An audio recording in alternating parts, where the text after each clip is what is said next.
Hello, അസ്സലാമു അലൈക്കും. Welcome back to Pavvas kitchen. ഇന്ന് ഞാനൊരു ബ്രേക്ക്ഫാസ്റ്റ് ആയിട്ടും ഡിന്നറായിട്ടൊക്കെ കഴിക്കാൻ പറ്റുന്ന ഒരു ഗോതമ്പ് ദോശയുടെ റെസിപ്പി ആയിട്ടാണ് വന്നിട്ടുള്ളത്. വെറൈറ്റി ആയിട്ടുള്ളൊരു ദോശയാണിത്. അപ്പോൾ വീഡിയോയിലേക്ക് പോകുന്നതിന് മുമ്പായി പവ്വാസ് കിച്ചൻ ചാനൽ ആദ്യമായിട്ട് കാണുന്നവരുണ്ടെങ്കിൽ പ്ലീസ് ഒന്ന് സബ്സ്ക്രൈബ് ചെയ്തേക്കണേ. തൊട്ട് കാണുന്ന ബെല്ലൈക്കൺ അമർത്തി ഓൾ പ്രസ് ചെയ്താൽ ഞാൻ അപ്ലോഡ് ചെയ്യുന്ന എല്ലാ വീഡിയോസും നിങ്ങൾക്ക് അപ്പോൾ തന്നെ നോട്ടിഫിക്കേഷനായി ലഭിക്കുന്നതാണ്. അപ്പോൾ ഇനി നമുക്ക് വീഡിയോയിലേക്ക് കടക്കാം. ദോശ റെഡിയാക്കാൻ വേണ്ടി 1 കപ്പ് ഗോതമ്പ് പൊടി എടുത്തിട്ടുണ്ട്. ഇത് നമുക്ക് മിക്സിയുടെ ജാറിലേക്ക് ഇട്ട് കൊടുക്കാം.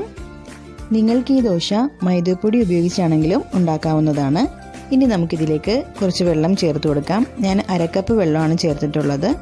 പിന്നെ ആവശ്യത്തിന് ഉപ്പ് ചേർക്കാം. 1 സ്പൂൺ പഞ്ചസാരയും ചേർത്ത് കൊടുക്കാം. ഇനി ഇത് നന്നായിട്ടൊന്ന് അരച്ചെടുക്കാം. ഇപ്പോൾ നമ്മുടെ മിക്സ് ഇവിടെ റെഡി ആയിട്ടുണ്ട്. നമുക്കിതൊരു ബൗളിലേക്ക് മാറ്റാം. ഇനി ഈ മിക്സിലേക്ക് നമുക്കൊരു മുട്ട പൊട്ടിച്ചൊഴിക്കാം. ഇനി ഇത് നല്ലതുപോലെ ഒന്ന് മിക്സ് ചെയ്ത് കൊടുക്കാം.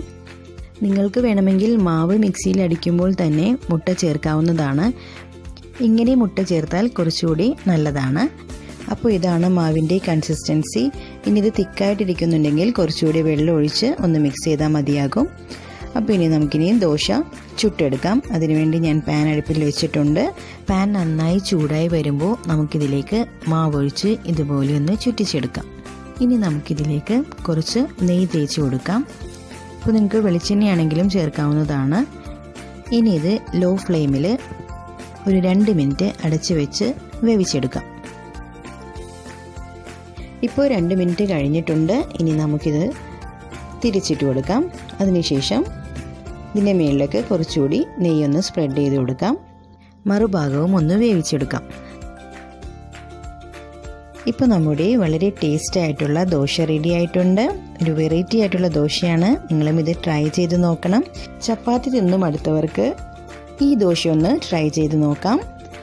അപ്പോൾ റെസിപ്പി ഇഷ്ടപ്പെട്ടാൽ ലൈക്ക് ചെയ്യാനും കമൻറ്റ് ചെയ്യാനും ഷെയർ ചെയ്യാനും മറക്കരുത്. താങ്ക്